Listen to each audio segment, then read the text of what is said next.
د ښځې په بدن کې حساسه اندامونه چې د هغې د وجې شهوت راوچتېږي.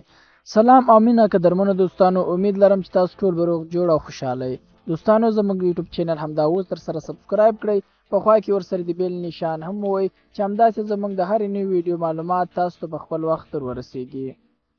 خوله، شونډې، ژبه دا اندامونه جنسي علاقه جنسي اندامونو ته نقلوي.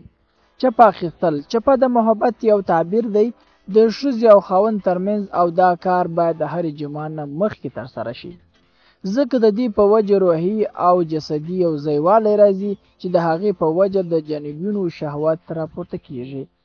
د غوږونو مسح کول په خوله یا په ژبې سره د ښځې او خاوند شهوت راپورته کوي. سټ او ولو باندې لاس وهل هم د جماع لپاره یو تاثیر دی.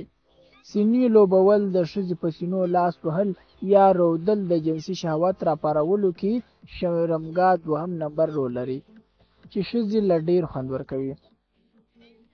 کوناټي او پونډۍ هم د هغې اندامونو څخه دي چې د ښځې شهوت پرې راپورته کېږي.